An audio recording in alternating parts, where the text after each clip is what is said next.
한 시대가 다른 시대로 이어지는 세상을 상상해 보세요. 마치 고서의 페이지처럼 말입니다. 18세기 말, 낡은 질서가 무너지고 새로운 질서가 막 형성되던 무렵, 유럽 무대에 한 남자가 등장했습니다. 그의 이름은 역사에 영원히 새겨질 것입니다.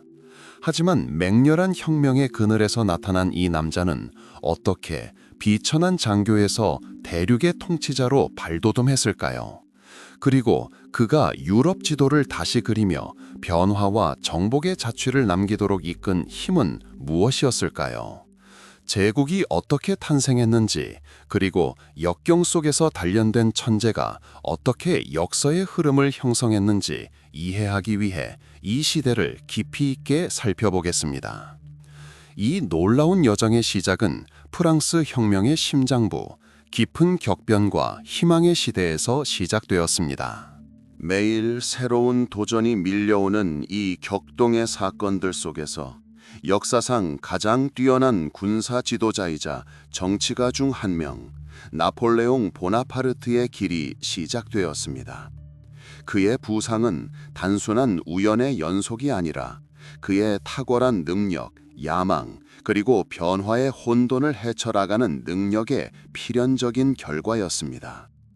1769년 코르시카 섬에서 태어난 젊은 나폴레옹은 어린 시절부터 뛰어난 지성과 무한한 에너지를 보여주었습니다. 그의 어린 시절은 코르시카 섬이 프랑스의 조기 독립하고 합병되는 시기와 맞물렸습니다. 이는 그의 성장에 큰 영향을 미쳤고 본토에서 벌어지는 사건들에 대해 독특하고 다소 냉정한 관점을 갖게 되었습니다. 프랑스에서 군사 교육을 받은 후 그는 혁명의 소용돌이 속으로 뛰어들었습니다. 1789년에 발발한 프랑스 혁명은 수많은 재능을 낳은 촉매제가 되었고 나폴레옹도 예외는 아니었습니다. 그는 군에서 빠르게 두각을 나타내며 전술적 수완뿐만 아니라 병사들에게 영감을 불어넣는 능력도 보여주었습니다. 특히 1793년 투울롱 공성전에서 보여준 그의 초기 성공은 군부의 주목을 받게 했습니다. 이는 군사 지도자로서 그의 잠재력을 입증하는 첫 번째 중요한 사건이었습니다. 혁명이 기세를 올리면서 프랑스의 정치 체제 또한 변화했습니다. 자코뱅 공포 정치와 총재 정권 이후 프랑스는 질서를 회복하고 안정을 보장할 강력한 인물을 절실히 필요로 했습니다. 바로 이 순간 나폴레옹 보나파르트는 이러한 도전에 맞서는 데 필요한 자질을 갖춘 적시적소에 있었습니다. 지휘관으로서 그의 진정한 재능은 1796년에서 1797년 사이에 이탈리아 원정에서 온전히 드러났습니다. 장비가 부족하고 사기가 저하된 군대를 이끌었던 나폴레옹은 오스트리아와 사르데냐 군대를 상대로 눈부신 승리를 거두었습니다. 그의 신속한 기동, 기습 공격, 그리고 적의 약점을 공략하는 뛰어난 능력은 이탈리아 북부를 정복하고 프랑스의 유리한 평화 협상을 이끌어낼 수 있었습니다. 이 원정은 그에게 명성과 인정을 안겨주었을 뿐만 아니라 무적의 지휘관으로서 그의 명성을 쌓는 토대를 마련했습니다. 그의 야심찬 경력의 다음 단계는 1798년에 시작된 이집트 원정이었습니다. 이 원정의 목표는 인도에서 영국의 입지를 약화시키는 것뿐만 아니라 나폴레옹의 영향력을 확대하고 새로운 지평을 발견하는 것이었습니다. 이 원정은 이중적인 성격을 지녔습니다. 한편으로는 군사작전이었고 다른 한편으로는 이집트 연구에 중요한 공헌을 한 수많은 과학자와 탐험가들을 모은 과학 원정이었습니다. 피라미드 전투와 같은 여러 군사적 성공에도 불구하고 아부키르 전투에서 프랑스 함대가 패배하면서 원정 전체는 전략적 목표를 달성하지 못했습니다. 그럼에도 불구하고 이 원정은 나폴레옹 전기에서 가장 많이 논의되는 장 중 하나로 남아 있으며 그의 지칠 줄 모르는 야망과 위대함에 대한 열망을 보여줍니다. 이집트에서 돌아온 나폴레옹은 프랑스의 정치 상황이 더욱 불안정해졌다는 것을 깨달았습니다. 총재정은 국민의 신뢰를 잃고 있었고 프랑스는 다시 위기에 처했습니다. 나폴레옹은 자신의 권위와 인기를 이용하여 브류메르 18일 쿠데타, 1799년 11월 9일로 알려진 쿠데타를 일으켰습니다. 이 쿠데타로 총재정은 전복되었고 새로운 정부인 통영정부가 집권했습니다.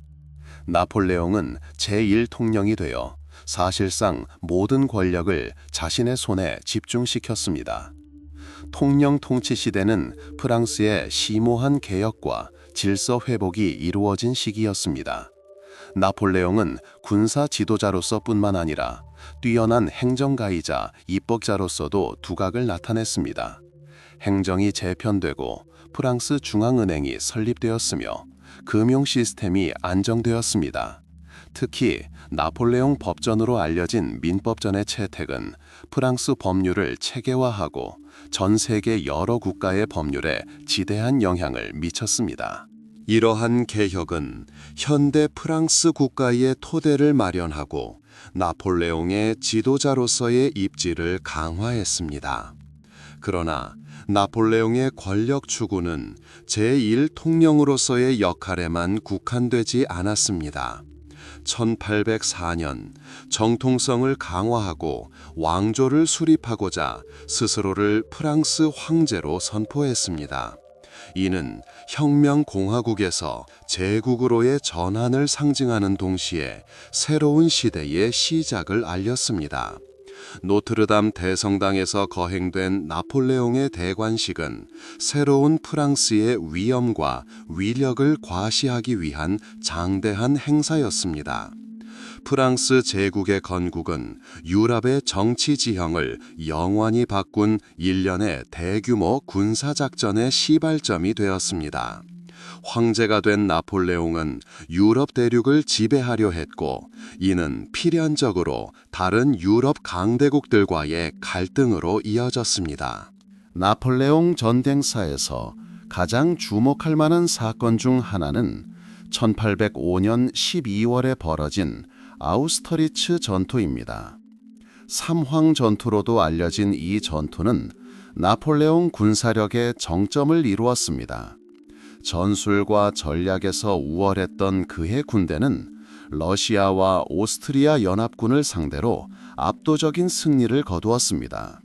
뛰어난 지형 활용, 눈부신 기동, 그리고 프랑스군의 결연한 의지 덕분에 나폴레옹은 오늘날까지도 전 세계 군사 아카데미에서 연구되고 있는 승리를 거머쥘 수 있었습니다. 아우스터리츠 전투 이후 나폴레옹은 유럽 지도를 계속해서 다시 그렸습니다. 그는 1000년 넘게 지속되어 온 신성 로마 제국을 해체하고 라인 연방을 창설하여 여러 독일 국가를 자신의 보호령으로 통합했습니다. 이 사건은 한 시대의 종말과 새로운 시대의 시작을 알리는 신호탄이었으며 미래의 독일 통일 과정에 불을 지폈습니다. 1806년 나폴레옹은 독일 영토에 대한 영향력을 유지하려는 프로이센과 전쟁을 벌였습니다. 1806년 10월 14일에 벌어진 예나 아우어슈타트 전투는 프로이센군의 완패로 끝났습니다. 나폴레옹은 두 차례의 동시 전투에서 프로이센군을 격파함으로써 자신의 우월성을 입증했고 이는 베를린 점령과 프로이센의 상당한 약화로 이어졌습니다. 나폴레옹은 영국을 최종적으로 압도하기 위해 대륙 봉쇄령을 내려 유럽 국가들과 영국 간의 무역을 금지했습니다. 1806년에 시작된 이 경제전쟁은 광범위한 결과를 초래했습니다.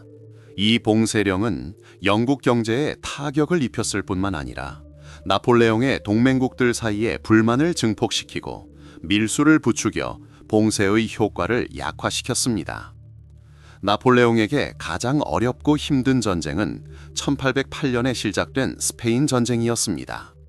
나폴레옹이 동생 조제프를 스페인 왕위에 앉히려던 시도는 장기적이고 피비린내 나는 게릴라전으로 이어졌습니다. 영국군의 지원을 받은 스페인군은 맹렬히 저항했습니다. 지중해의 햇살에 흠뻑 젖은 섬을 상상해 보세요. 허브 향과 짭짤한 산들바람이 가득한 곳입니다. 이곳은 역사에 영원히 새겨진 한 남자의 탄생지 코르시카입니다. 나폴레옹 보나파르트. 그는 1769년 유서 깊은 귀족 가문에서 태어났습니다. 당시 코르시카어가 이탈리아어와 밀접한 관련이 있었기에 그의 어린 시절은 이탈리아어 소리에 둘러싸여 보냈습니다. 어린 나폴레옹은 불같은 성격과 예리한 두뇌를 가진 소년으로 군사놀이를 좋아하고 위대한 업적을 꿈꾸었습니다. 운명은 젊은 보나파르트에게 프랑스 군사학교에서 공부할 기회를 주었다. 처음에는 브리엔, 그 다음에는 명문 파리 육군사관학교였다. 고향 섬에 깊은 뿌리를 둔 이 젊은 코르시카인에게 프랑스는 처음에는 낯선 곳처럼 느껴졌다. 그는 다소 외로움을 느꼈지만 열심히 공부했고 특히 수학과 역사에서 뛰어난 성적을 거두었다. 미래의 장교들이 전술, 요새화, 포병술을 공부하던 그 교실들을 상상해보라. 사관학교에서의 일상은 엄격하고 규칙적이었지만 바로 이곳에서 미래의 승리를 위한 기반이 마련되었다. 1789년은 프랑스뿐만 아니라 젊은 나폴레옹에게도 전환점이었습니다. 프랑스를 휩쓴 혁명은 출신에 관계없이 재능과 야망을 가진 사람들에게 문을 열어주었습니다. 당시 포병 장교였던 보나파르트는 이러한 격동의 사건들 한가운데에 서 있었습니다. 그는 코르시카로 돌아와 자코뱅당을 지지하며 정치 활동에 적극적으로 참여했습니다. 그러나 섬의 내부 갈등이 심화되자 그는 다시 프랑스 본토로 피난을 가야 했습니다. 혁명적 변화의 소용돌이 속에서 나폴레옹은 급속한 발전을 이루기 시작했습니다. 지휘관으로서 그의 재능은 1793년 툴롱 포위전에서 온전히 드러났습니다. 당시 툴롱은 영국 해군의 지원을 받는 왕당파 군대에 점령당해 있었습니다. 포병대를 지휘하던 젊은 보나파르트는 혁명군이 툴롱을 탈환할 수 있도록 훌륭한 계획을 세웠습니다. 이 승리는 그에게 명성을 가져다 주었을 뿐만 아니라 불과 24살의 나이에 준장의 계급까지 안겨주었습니다. 툴롱 전투 이후 나폴레옹은 계속 복무하며 1795년 파리에서 일어난 왕당파 반란 진압에 참여했습니다. 결정적인 순간에 보여준 그의 결단력과 침착함은 신생 총재 정부를 구하는 데 큰 도움이 되었습니다. 이러한 사건들은 그의 입지를 강화하고 더욱 중요한 새로운 직책을 맡을 수 있는 길을 열어주었습니다. 그는 영향력 있는 정치인들의 관심을 끌기 시작했는데 그들은 그를 혼란에 휩싸인 프랑스에 질서와 안정을 가져올 수 있는 인물로 여겼습니다. 1796년 나폴레옹은 이탈리아군 사령관으로 임명되었습니다. 이는 그가 특유의 열정으로 받아들인 도전이었습니다. 이탈리아 전역은 그의 첫 번째 주요 독립군사 작전 성공 사례가 되었습니다. 그의 목표는 이탈리아 영토에서 오스트리아군과 그 동맹군을 격파하는 것이었습니다. 우세한 적군에 맞서 나폴레옹은 놀라운 기동력, 전술적 교활함, 그리고 병사들을 고무시키는 능력을 보여주었습니다. 그는 몬도비, 로디, 아르콜라, 리볼리에서 연이어 눈부신 승리를 거두었습니다. 그의 군대는 이탈리아 전역을 빠르게 진격하며 도시들을 해방하고 프랑스에 유리한 조약을 체결했습니다. 오랜 전쟁에 지친 프랑스 병사들은 나폴레옹에게서 자신들을 영광과 약탈로 이끌 수 있는 지도자를 발견했습니다. 그의 명령은 명확했고 전략은 혁신적이었습니다. 그는 지역 주민들을 착취하고 정보를 수집하고 적보다 빠르게 행동하는 법을 알고 있었습니다.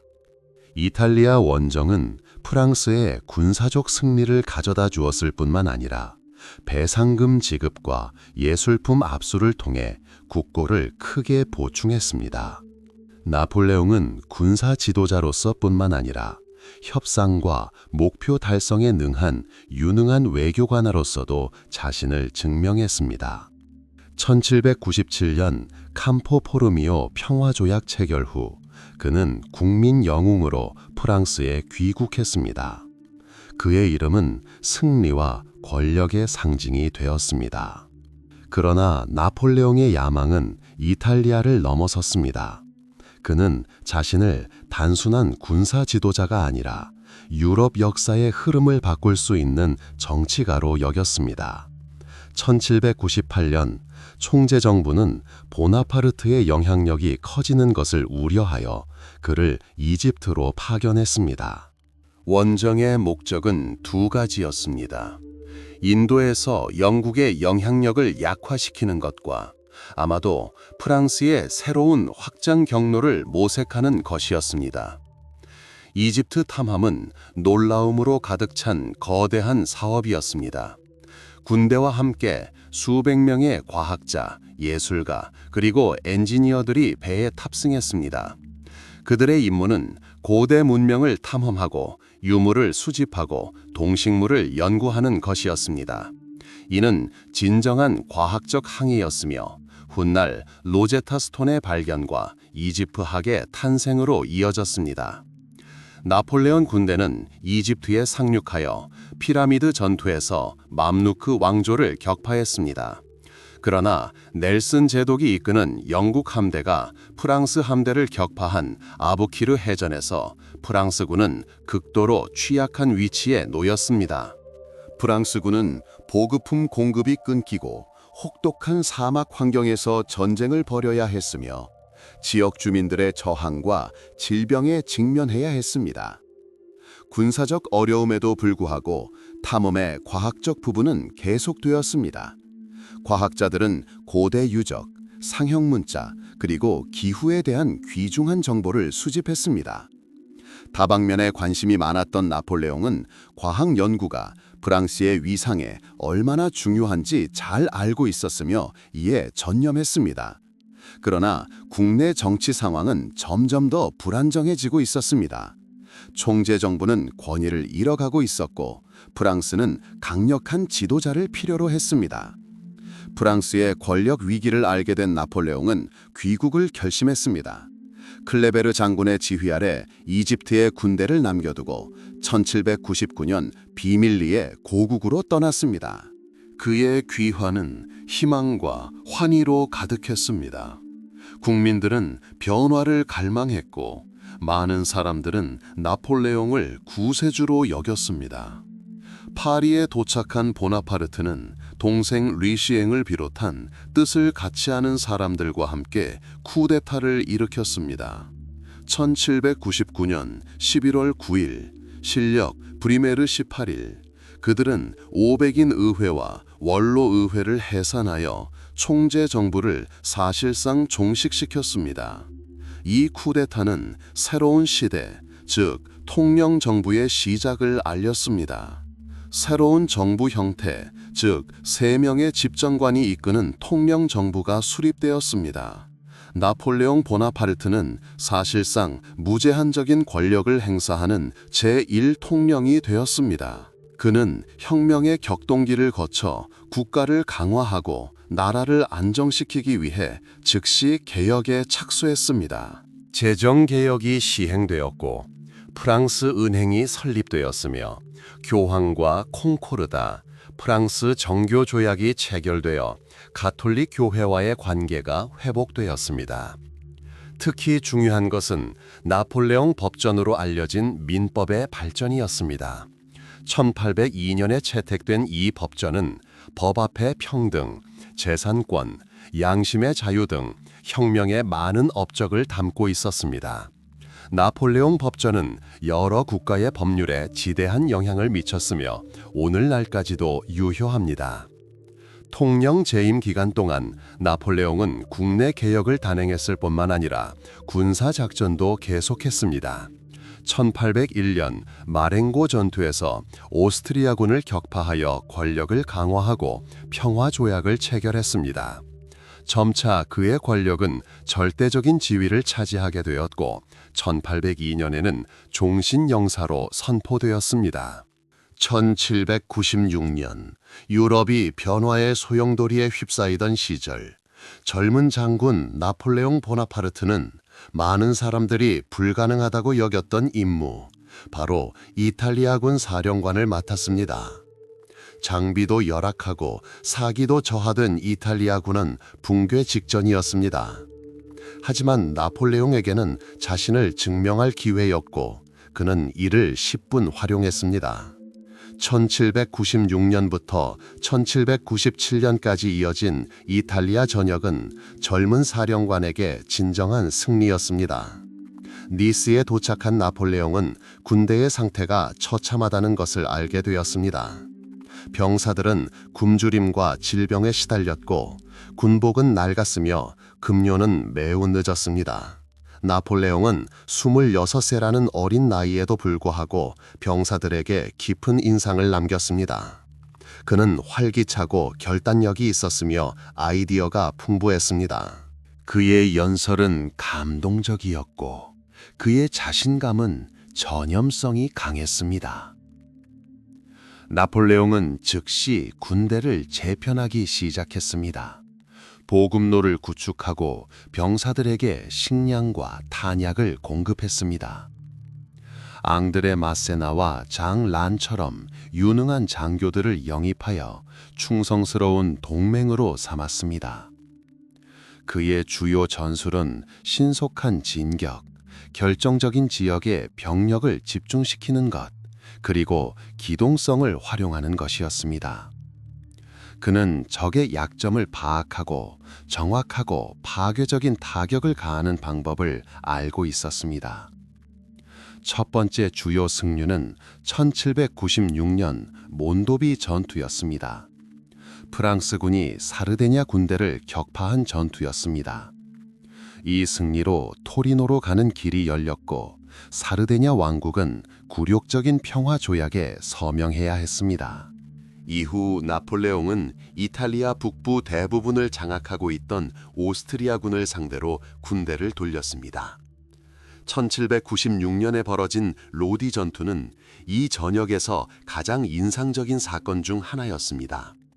프랑스군은 우세한 오스트리아군에 맞섰지만 나폴레옹은 직접 척탄병을 이끌고 맹렬한 포화 속에서 다리를 건너 돌격했습니다. 그의 용기와 결단력은 병사들에게 영감을 불어넣었고 그들은 도시를 점령하는 데 성공했습니다. 이 승리는 나폴레옹이 뛰어난 지휘관이라는 명성을 굳건히 하는데 큰 도움이 되었습니다. 이후 몇 달 동안 나폴레옹은 아르콜레와 리볼리에서 잇따라 눈부신 승리를 거두었습니다. 그는 오스트리아군을 조각조각 격파하여 연합을 저지했습니다. 그의 빠른 행군과 예상치 못한 기동은 적군을 당황하게 했습니다.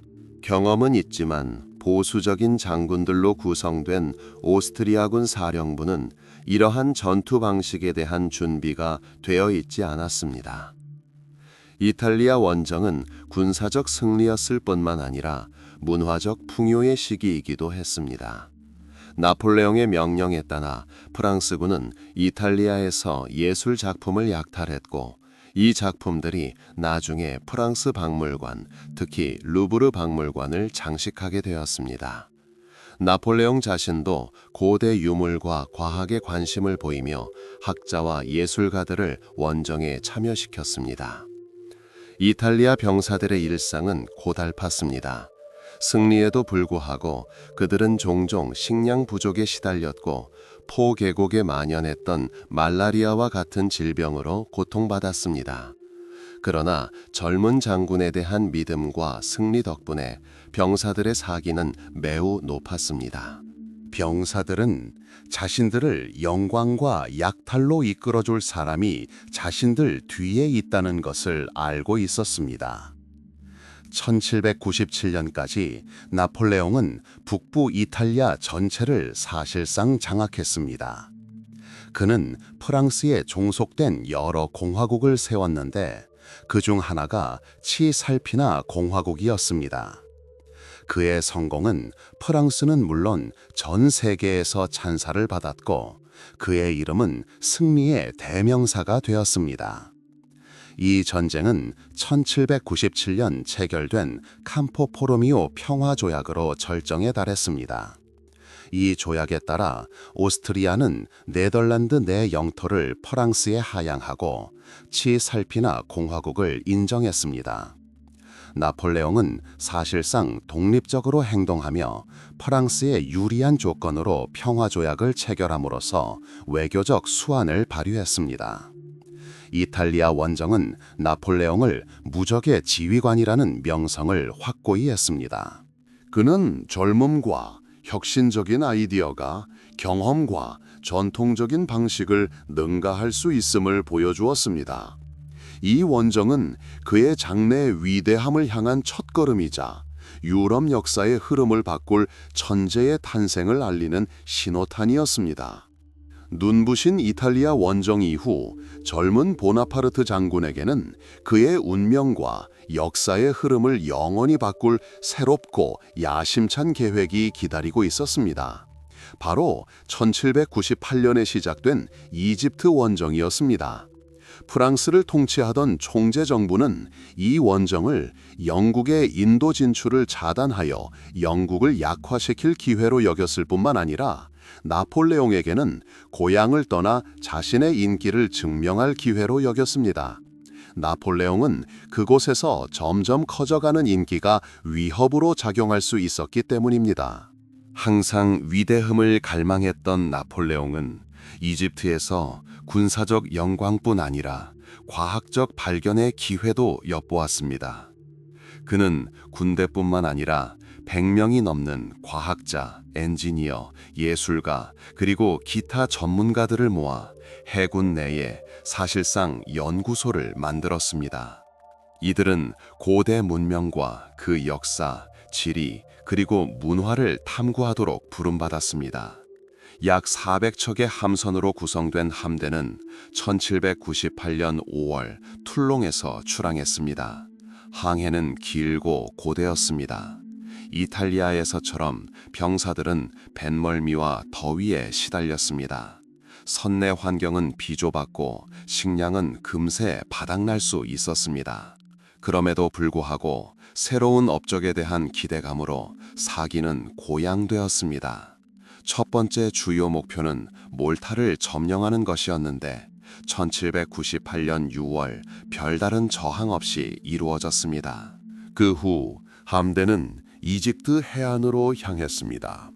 1798년 7월 초 알렉산드리아에 도착한 프랑스군은 맘루크라고 알려진 현지 군대와 마주쳤습니다.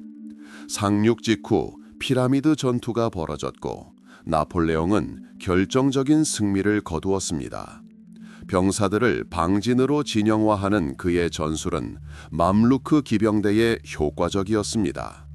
이 승리로 프랑스군은 카이로로 진격할 수 있는 길을 열었고 나폴레옹은 카이로에서 새로운 질서를 확립하고 지역 주민들의 호감을 얻으려 했습니다.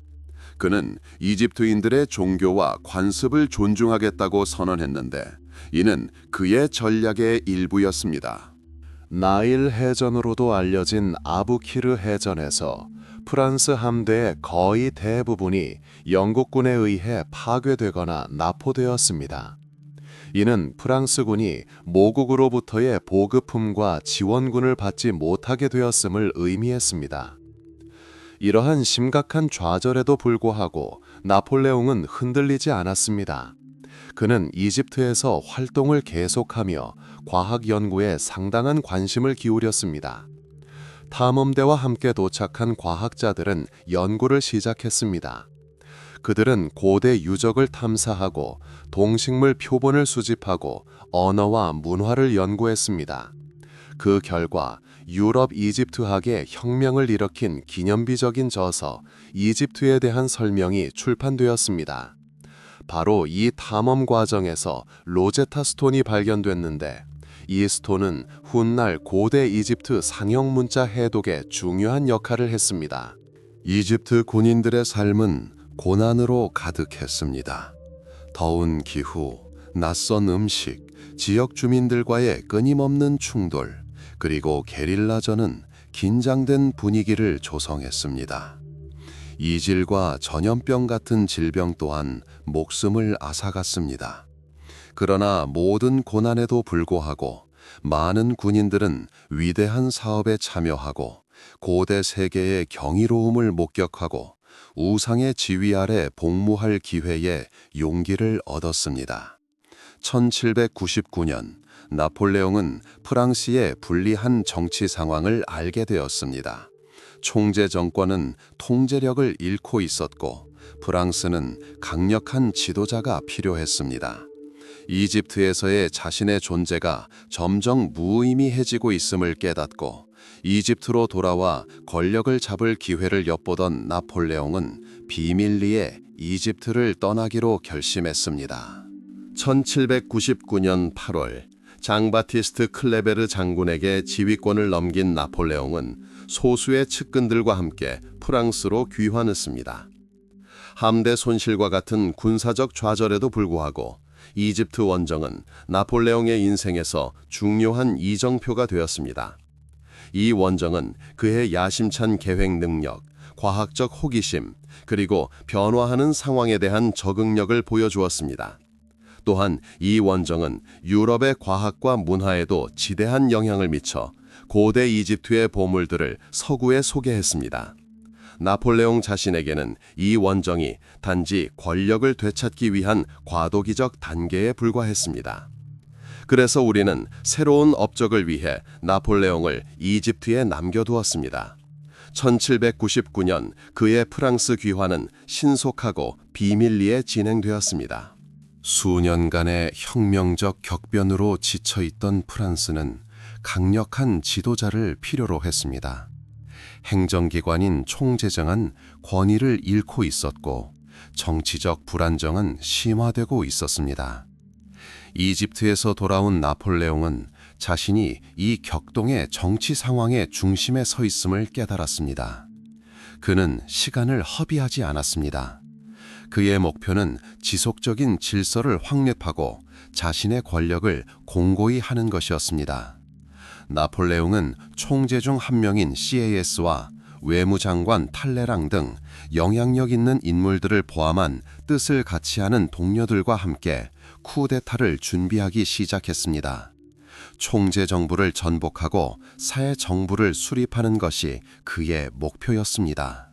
브류메르 18일 쿠데타로 알려진 이 쿠데타는 새 혁명력에 따르면 1799년 11월 9일, 즉 공화국 수립 8년째인 브류메르 18일에 일어났습니다.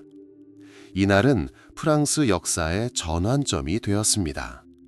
사건들은 빠르게 전개되었습니다.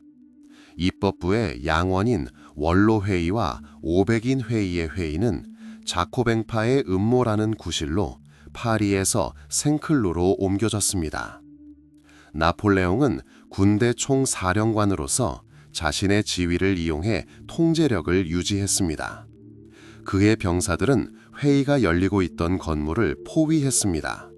500인 의회에서 격렬한 논쟁이 벌어졌고 많은 의원들이 군부의 개입에 격분했습니다. 나폴레옹은 그들에게 연설을 시도했지만 그의 연설은 고함과 비난으로 중단되었습니다. 상황은 더욱 악화되었습니다. 이 중대한 순간, 나폴레옹의 명령에 따라 500인 의회를 주재하던 그의 동생 루시앙 보나파르트가 이끄는 병사들이 의회에 진입했습니다. 그들은 의원들을 해산시켰고 쿠데타는 성공적으로 마무리되었습니다. 총재 정부는 전복되었습니다. 총재 정부는 새로운 정부, 즉 통령 정부로 대체되었습니다. 이 시기는 사실상 3명의 통령에게 권력이 집중되었던 시기였습니다. 그러나 처음부터 진정한 지도자가 누구인지는 분명했습니다. 나폴레옹 보나파르트는 제1통령, 강바세레는 제2통령, 르브룡은 제3통령으로 임명되었습니다. 나폴레옹은 제1통령으로서 가장 광범위한 권한을 행사했습니다. 적극적인 개혁의 시기가 시작되었습니다. 나폴레옹은 국가를 안정시키기 위해서는 심오한 변화가 필요하다는 것을 깨달았습니다. 그는 질서 회복, 경제 강화, 그리고 일관된 통치 체계 구축에 집중했습니다. 첫 단계 중 하나는 금융 시스템을 간소화하는 것이었습니다. 프랑스 중앙은행 설립은 통화를 안정시키고 세금 징수를 개선했습니다. 나폴레옹은 또한 입법 활동에도 관심을 기울였습니다. 훗날 민법전 또는 나폴레옹 법전으로 알려지게 된 새로운 법률 제정 과정이 이 시기에 시작되었습니다. 이 법전은 나폴레옹의 가장 중요한 업적 중 하나로 법 앞에 모든 시민의 평등, 재산권, 계약의 자유 등 프랑스 혁명의 여러 원칙을 담고 있습니다. 이 법전은 전 세계 여러 나라의 법 체계에 지대한 영향을 미쳤습니다. 공립학교와 고등학교의 통합 시스템을 구축하기 위해 교육개혁이 시행되었습니다. 그 목표는 새로운 프랑스를 위해 충성스럽고 교육받은 시민을 양성하는 것이었습니다. 행정개혁 또한 시행되어 중앙 권력을 강화하고 지방 통치를 통합했습니다. 제1영사가 임명한 도지사가 이끄는 현이 설치되었습니다. 혁명 동안 크게 약화된 교회와 화해하기 위해 나폴레옹은 1801년에 교황 비오 7세와 콩코르다트를 체결했습니다. 이 조약으로 프랑스와 교황청 사이의 관계가 회복되었고 대다수 프랑스 국민의 종교는 가톨릭교로 인정되었지만 주교 임명에 대한 국가 통제는 유지되었습니다. 통령 통치 기간 동안 일반 시민들의 삶은 점차 평온해졌습니다. 수십 년간의 혼돈과 불확실성 이후 사람들은 나폴레옹을 안정과 질서의 수호자로 여겼습니다. 무역이 되살아나기 시작했고 산업은 번창했습니다. 혁명으로 선포된 많은 자유가 제한되었지만 사람들은 안정과 예측 가능성을 중시했습니다. 정치적 혼란에 지친 파리 시민들은 전통 축제와 관습의 부활에서 위안을 찾았습니다. 도시 거리에는 활기 넘치는 시장이 다시 모습을 드러냈고 집은 더욱 편안해졌습니다. 1802년 국민투표에 따라 나폴레옹은 종신 집정관으로 선포되었습니다. 이는 권력을 그의 손에 집중시키기 위한 또 다른 발걸음이었습니다. 그러나 나폴레옹의 야망은 끝이 없었습니다. 그는 프랑스를 단순한 공화국이 아니라 유럽을 지배할 수 있는 제국으로 구상했습니다. 바로 이 시기인 1804년에 유럽의 정치 지형을 영원히 바꾼 사건이 발생했습니다. 상원과 국민의 지지를 받은 나폴레옹 보나파르트가 스스로를 프랑스 황제로 선포한 것입니다. 이 사건은 프랑스 제1공화국의 종식과 프랑스 제1제국의 시작을 알렸습니다. 나폴레옹의 대관식은 1804년 12월 2일 노트르담 대성당에서 거행되었습니다. 이는 새로운 제국의 위엄과 권력을 과시하기 위한 장대한 행사였습니다. 나폴레옹은 스스로 대관식을 치른 후 아내 조세핀에게 황후의 관을 씌웠습니다. 이 순간은 그의 개인적인 권력뿐만 아니라 비록 새로운 제국의 형태로 이루어졌지만 프랑스 군주제 전통의 부활을 상징했습니다. 부류메르 18일 쿠데타로 시작된 통령정부는 나폴레옹의 권력이 근본적으로 변모하고 공고해지는 시기를 상징했습니다. 이는 나폴레옹의 후계자 등극과 향후 유럽의 운명을 좌우할 제국 건설의 토대를 마련했습니다. 군사 지도자이자 정치가였던 그의 천재성이 온전히 발휘된 시기였으며 이후의 모든 격변에도 불구하고 역사에 지울 수 없는 족적을 남긴 새로운 질서의 토대를 마련했습니다. 1804년 프랑스가 혁명의 격동기를 겪으며 안정을 모색하던 시기에 이미 상당한 권력을 휘두르던 나폴레옹 보나파르트는 절대 군주제를 향한 다음 단계를 밟았습니다. 그는 스스로를 프랑스 황제로 선포했습니다. 그의 부상이 정점에 달했던 이 사건은 프랑스 제1공화국의 종식과 프랑스 제1제국의 탄생을 알렸습니다.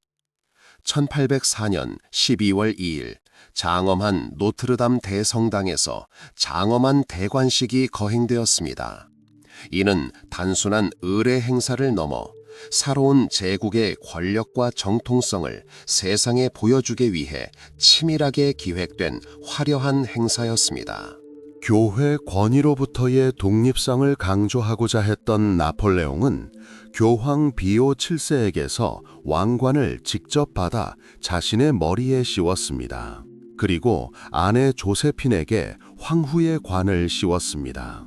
이 행사는 그의 개인적 위대함뿐만 아니라 기존의 왕정 체제와는 차별화된 새로운 제국의 형태로 군주제 전통의 부활을 상징했습니다. 제국의 건국은 나폴레옹에게 개인적인 승리였을 뿐만 아니라 유럽을 재편하고자 하는 그의 야망을 반영하는 것이기도 했습니다. 그는 프랑스를 질서를 확립하고 번영을 보장할 수 있는 새롭고 강력한 국가의 중심지로 여겼습니다. 황제라는 칭호는 그에게 위신뿐만 아니라 유럽 군주들의 눈에 정통성까지 부여했는데 그중 다수는 그의 친척이나 동맹이었습니다.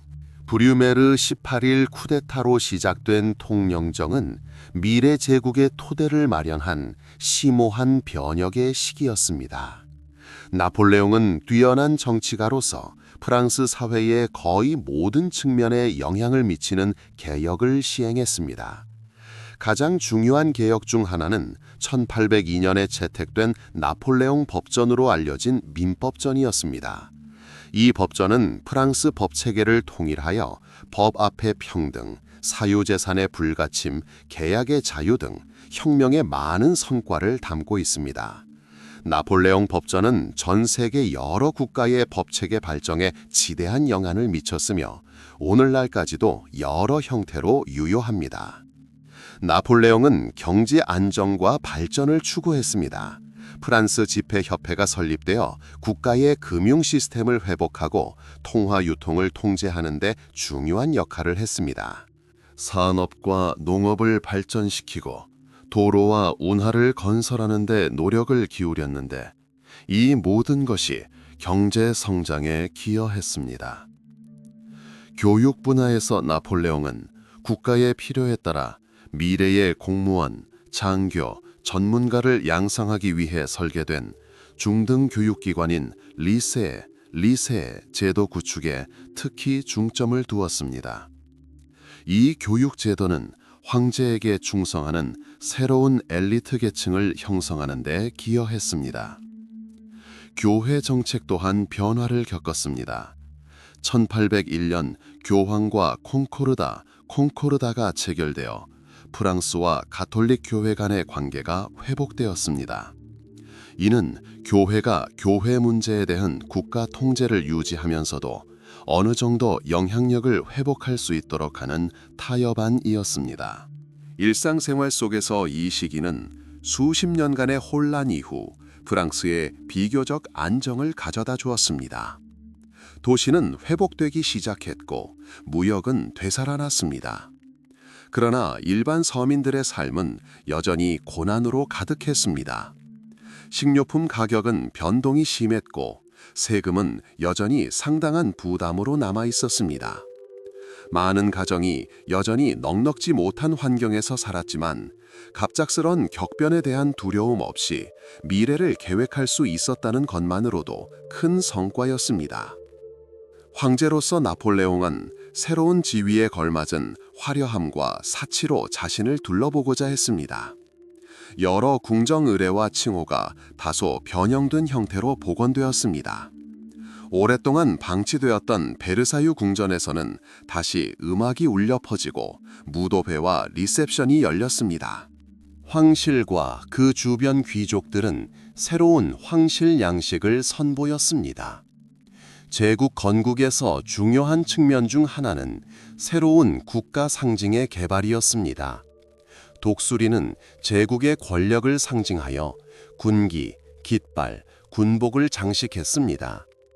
프랑스 군주제와 로마 제국의 요소를 결합한 제국 문장은 새로운 왕조의 연속성과 위엄을 강조하기 위한 것이었습니다. 나폴레옹은 군사력에 기반한 자신의 권력은 대중의 지지로 뒷받침되어야 한다는 것을 알고 있었습니다. 따라서 주요 정치적 결정을 승인하기 위해 실시된 국민투표는 그의 권위를 정당화하는 중요한 수단이 되었습니다. 이러한 투표 결과는 종종 미리 결정되었지만 마치 국민의 의지가 표명된 것처럼 보이게 했습니다. 따라서 통영정부에서 제국으로의 전환기는 나폴레옹 보나파트가 뛰어난 군사 지도자이자 선견지명이 있는 정치가임을 증명하며 권력을 공고히 하고 광범위한 개혁을 단행하여 향후 오랜 유럽 역사의 흐름을 형성할 새로운 제국을 건설한 심오한 변화의 시기였습니다. 이 시기는 혁명적 사상과 군주제 전통을 결합하는 그의 능력을 보여주며 오늘날까지도 찬사와 논란을 불러일으키는 독특한 정치 체제를 만들어냈습니다.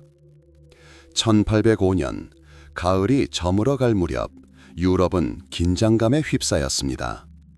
작은 마을 아우스터리츠에서 멀지 않은 모라비아 평원에서는 역사에 영원히 기록될 사건이 준비되고 있었습니다. 단순한 전투가 아니라 대륙에서 각자의 지배력을 행사하려는 새 강대국, 새 황제의 충돌이었습니다. 한쪽에는 야심찬 지도자 나폴레옹 보나파르트가 이끄는 프랑스가 있었고 다른 한쪽에는 젊고 활력 넘치는 알렉산드르 1세가 이끄는 러시아 제국, 프란츠 2세가 대표하는 오스트리아 제국, 그리고 이미 지나간 시대의 흔적을 간직한 신성 로마 제국이라는 세 군주국이 연합했습니다. 갓 황제로 즉위한 나폴레옹은 전성기를 누리고 있었습니다. 전투로 단련된 그의 군대는 무적으로 보였습니다. 뛰어난 전략적 감각을 지닌 황제는 병사들을 고무하고 적의 모든 움직임을 예측하는 법을 알고 있었습니다. 그의 목표는 단순히 승리하는 것이 아니라 연합군을 분쇄하고 자신의 지배에 대한 위협을 영원히 종식시키는 것이었습니다. 반면 동맹국들은 상대적으로 단결력이 약했습니다. 러시아군과 오스트리아군은 모두 상당한 병력을 보유하고 있었지만 전술과 전략에 대한 견해가 달랐습니다. 젊고 결연한 황제 알렉산드르 1세는 적극적인 행동을 추구한 반면 오스트리아 사령부는 보다 신중하며 관망하는 방식을 선호했습니다. 이러한 의견 불일치는 이후의 상황에 영향을 미쳤습니다. 적의 분열을 예리하게 감지한 나폴레옹은 교활한 계략을 꾸몄습니다. 그는 의도적으로 우익을 약화시켜 후퇴와 취약성을 드러냈습니다. 이는 연합군의 성급한 공격을 유도하여 유리한 위치에서 병력을 이탈시키고 결정적인 일격을 위한 길을 열어주기 위한 것이었습니다. 그는 기동을 은폐하고 지형을 유리하게 활용할 수 있는 언덕 지형의 전장을 선택했습니다. 1805년 12월 2일 서리가 내리고 안개가 자욱하게 끼었습니다. 짙은 안개가 땅에서 피어올라 아우스터리츠 평원을 뒤덮었습니다. 이 안개는 마치 자연 장막처럼 작용하여 군대의 움직임을 가리고 이미 긴장된 상황에 불확실성을 더했습니다.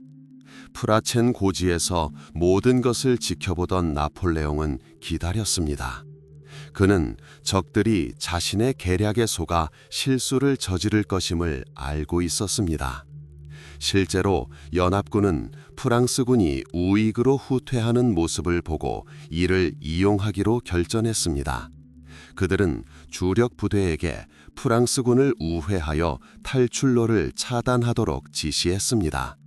매우 성공적이었던 이 작전은 실제로는 함정에 빠지게 했습니다. 추격에 휘말린 연합군이 계곡 깊숙이 진격하자 나폴레옹은 명령을 내렸습니다. 그때까지 숨어있던 그의 예비군은 신속하게 전진했습니다. 주 공격은 연합군이 막 포기한 프라첸 고지에 있는 연합군의 중심부를 향했습니다. 정예 부대인 프랑스 근위대는 황제 만세, 위브 럼펄러를 외치며 돌격에 나섰습니다. 전투는 전례 없는 폭력으로 치열해졌습니다. 양측 포병대가 포격을 퍼붓고 보병들은 백병전을 벌였으며 기병대는 전장을 가로질러 돌진하여 부상자와 전사자를 남겼습니다. 그러나 프랑스군의 돌격은 막을 수 없었습니다. 그들은 중앙에서 저항을 무너뜨리고 측면에서 연합군을 압박하기 시작했습니다. 정오 무렵 안개가 걷히면서 끔찍한 전장이 드러났습니다. 프라첸 고지를 완전히 점령한 프랑스군은 이제 포위망을 돌파하려는 연합군 부대를 포격하고 있었습니다. 포위망에 갇힌 많은 병사들이 포격과 추격을 피하려다 얼어붙은 연못에 빠져 익사했습니다. 이는 당시 전투에서 비극적이지만 불가피한 일이었습니다. 저녁 무렵 전투는 끝났습니다. 결과는 나폴레옹의 예상을 뛰어넘었습니다. 러시아와 오스트리아군은 참패했습니다. 수천 명의 병사들이 전사, 부상 또는 포로로 잡혔습니다. 알렉산드르 황제와 프란츠 황제는 굴욕과 패배를 당하고 전장에서 도망쳐야 했습니다. 삼재 전투라는 별명을 가진 아우스트리츠 전투는 나폴레옹의 영광의 정점을 이루었습니다. 이 전투는 지휘관으로서 그의 천재성과 사건의 흐름을 예측하고 통제하는 능력을 보여주었습니다. 이 승리는 그의 권력을 공고히 하고 적군의 전력을 약화시켰으며 유럽의 정치 지형을 오랫동안 결정지었습니다.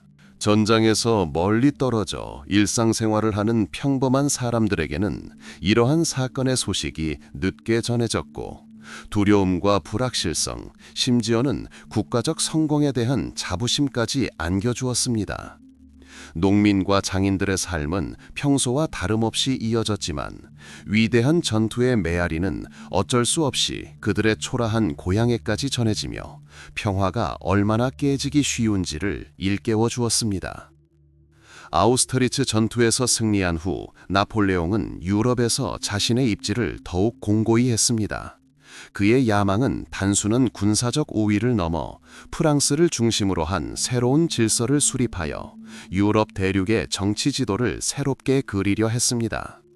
이러한 방향으로 나아가는 가장 중요한 단계 중 하나는 라인 동맹의 창설과 그 결과 신성 로마 제국의 해체였습니다. 10세기에 건국된 신성 로마 제국은 수백 개의 주, 공국, 그리고 자유 도시들로 이루어진 복잡한 모자이크와 같았습니다.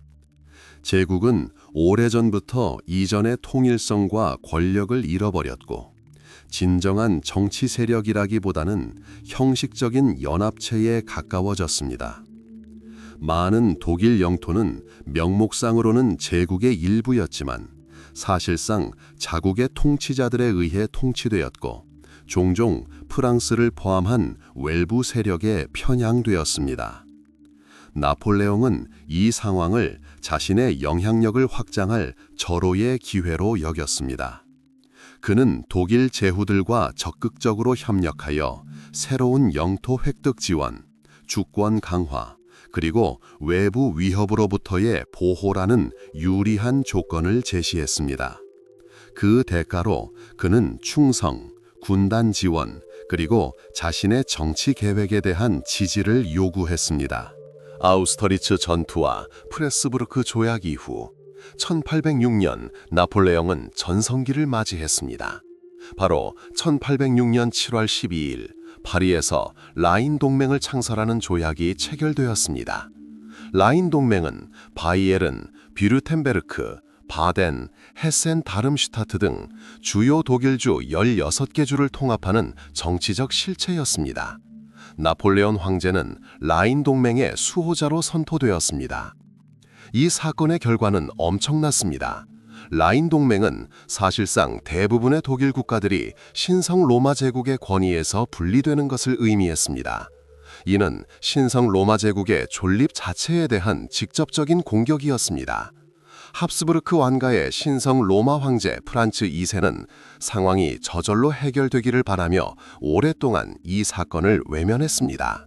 그러나 나폴레옹이 자신의 종말을 고소하려는 의도가 분명해지자 프란츠 2세는 단호한 조치를 취하지 않을 수 없었습니다.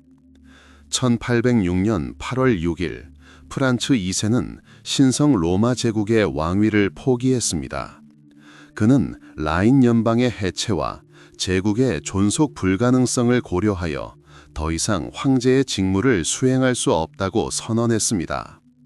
이 사건은 유럽 역사상 가장 오랜 역사를 가진 정치체제 중 하나였던 신성 로마 제국의 천년 역사에 공식적인 종말을 구하는 사건이었습니다. 독일 땅에 사는 평범한 사람들에게 이러한 변화는 각기 다른 방식으로 느껴졌습니다. 어떤 사람들에게는 지역군주의 권력 강화, 새로운 땅 획득 또는 더 큰 자치권 획득을 의미했습니다.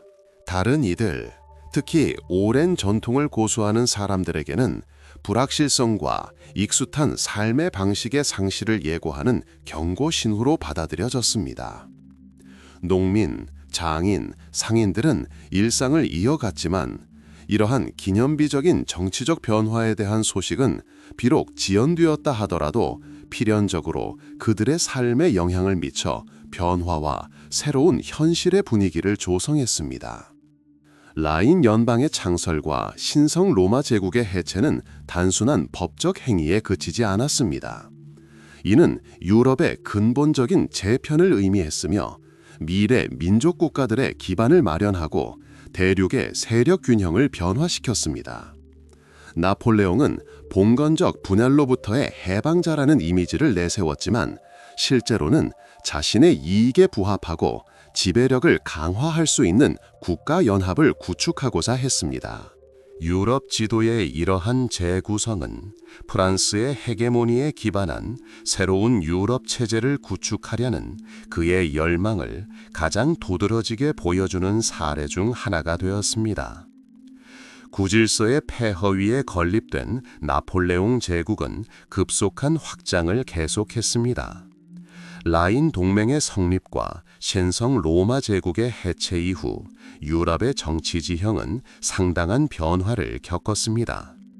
자신의 영향력을 강화하고 프랑스의 국경을 확보하고자 했던 나폴레옹은 현실에 안주하지 않았습니다.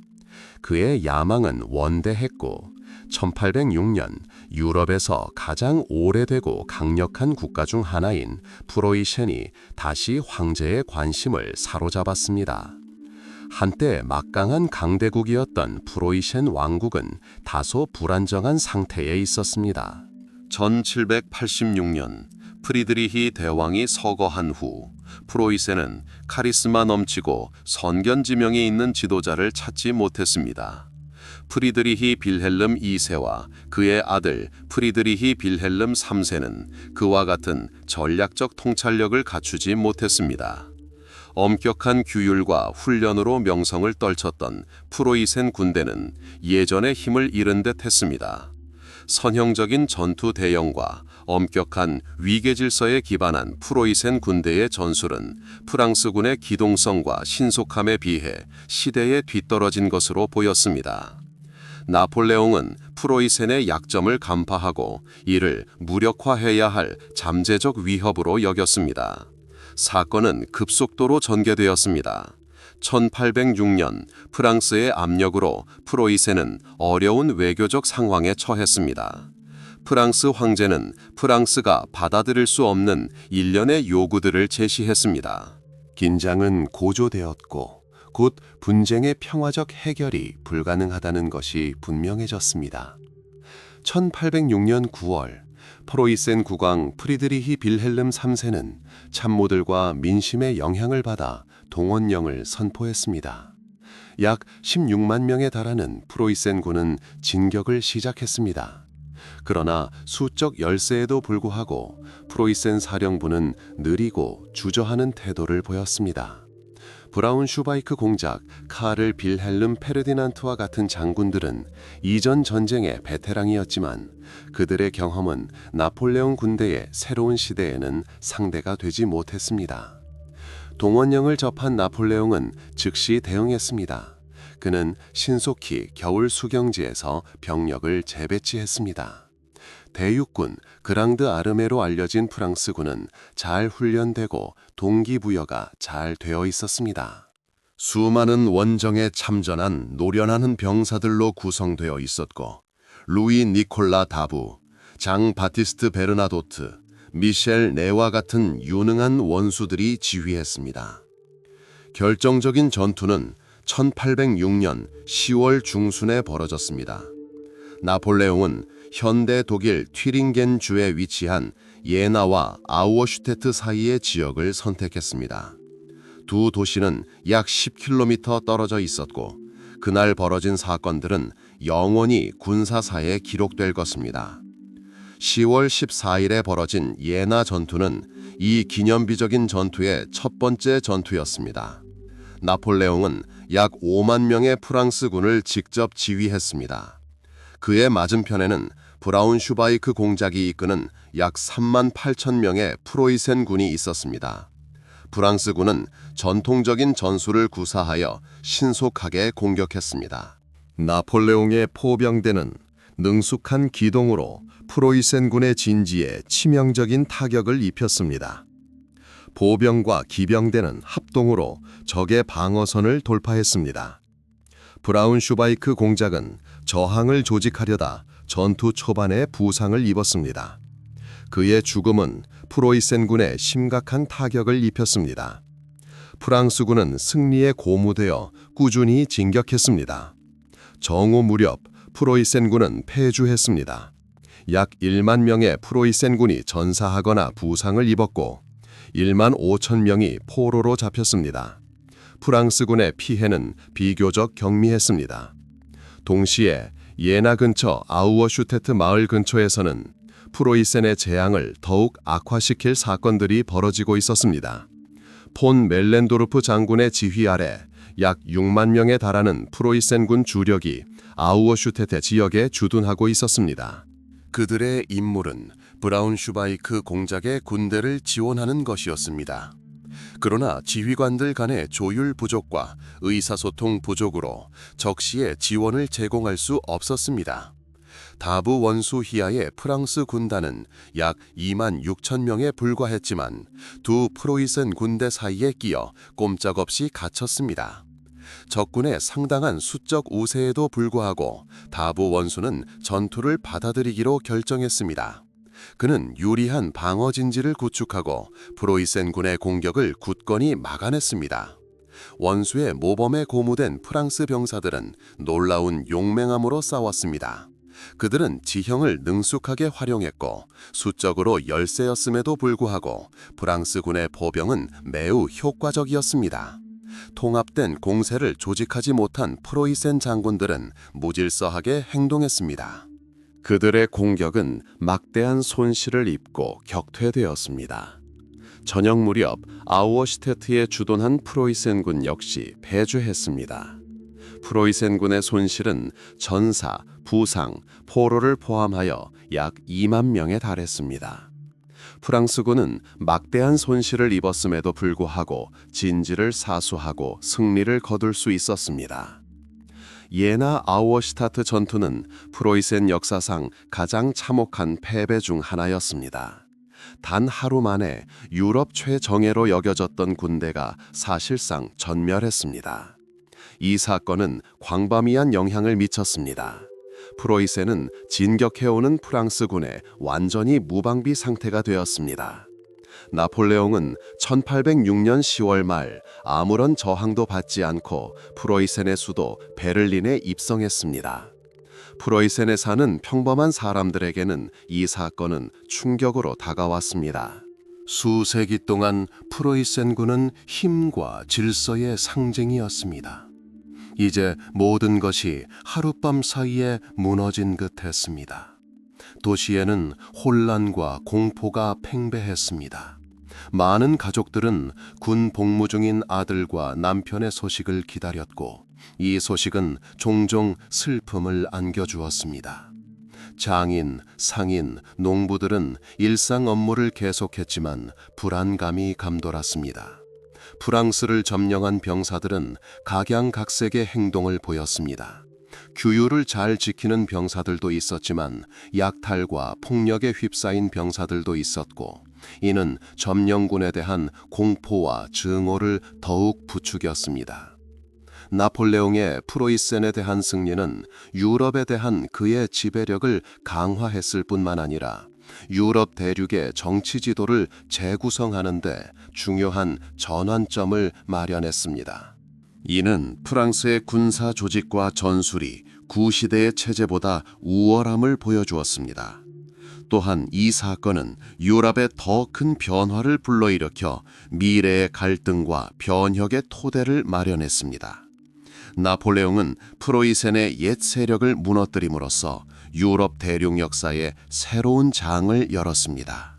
변화와 예측 불가능한 반전으로 가득 찬 장이었습니다. 프로이센의 참패 이후 기존의 군사력이 무너진 듯 보이자 나폴레옹은 새로운 그 못지않게 중요한 전선, 즉 경제에 관심을 돌렸습니다. 당시 전쟁은 전장뿐 아니라 항구, 시장, 그리고 사람들의 마음 속에서도 벌어졌습니다. 나폴레옹은 주요 적이었던 영국을 약화시키고자 대포와 군도 못지않은 효과를 발휘할 무기를 영국에 사용하기로 결정했습니다. 이 무기는 대륙 봉쇄로 알려지게 되었습니다. 봉쇄의 기본 목적은 유럽 항구를 영국 상품에 대해 완전히 폐쇄하는 것이었습니다. 나폴레옹은 1806년 11월 베를린에서 칙령을 발표하여 자신이 지배하는 모든 영토와 동맹국들이 영국과 교역하는 것을 금지했습니다. 목표는 간단했습니다.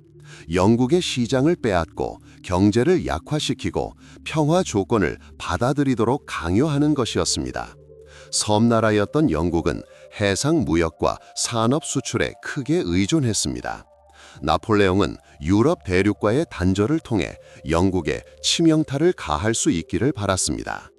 대륙 봉쇄는 방대하고 복잡한 작업이었습니다. 수많은 국가의 노력과 협력이 필요했고, 그중 상당수는 프랑스 황제의 뜻에 복종할 수밖에 없었습니다. 함부르크, 암스테르담, 앤트워프와 같은 항구 도시에서 선박 검사가 시작되었습니다. 프랑스 관리들과 군인들은 중립 선박으로 운송되는 물품을 포함하여 어떤 영국 물품도 대륙에 들어오지 못하도록 단속했습니다. 물품 압수는 흔한 일이 되었습니다. 봉쇄가 일반 서민들에게 미친 영향은 매우 두드러졌습니다. 영국과의 무역이 경제의 핵심 부분을 차지했던 국가들은 어려움을 겪기 시작했습니다. 예를 들어 당시 봉쇄에 동참할 수밖에 없었던 러시아 제국은 많은 일반 상품의 부족을 겪었습니다. 설탕, 커피, 면화와 같은 영국 식민지 상품은 희귀하고 값비싸졌습니다.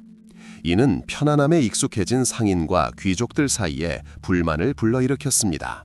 그러나 일반 서민들도 이러한 변화를 체감했습니다.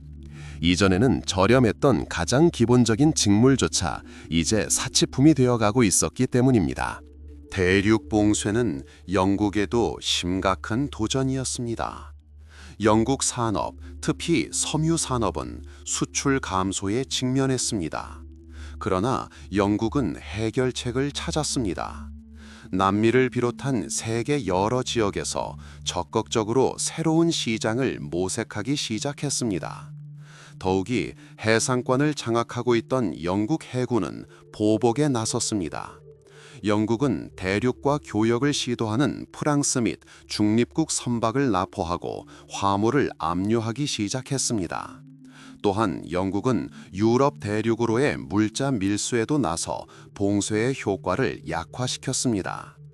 나폴레옹은 봉쇄가 원하는 결과를 가져오지 못하자 압력을 가했습니다. 그는 가능한 한 많은 항구를 장악하기 위해 프랑스가 지배하는 영토를 확장했습니다. 이는 새로운 갈등과 전쟁으로 이어졌습니다. 예를 들어 포르투갈 국왕이 봉쇄에 참여하기를 거부한 것은 1807년 프랑스의 포르투갈 침공의 원인 중 하나였습니다.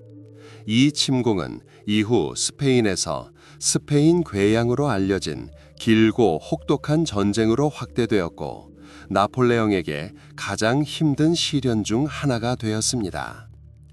영국을 약화시키기 위한 수단으로 의도된 대륙 봉쇄는 궁극적으로 프랑스와 동맹국들에게 광범위하고 예측 불가능한 결과를 초래했습니다. 이는 여러 유럽 국가에서 물가 상승, 물자 부족, 그리고 경제적 어려움을 초래했습니다.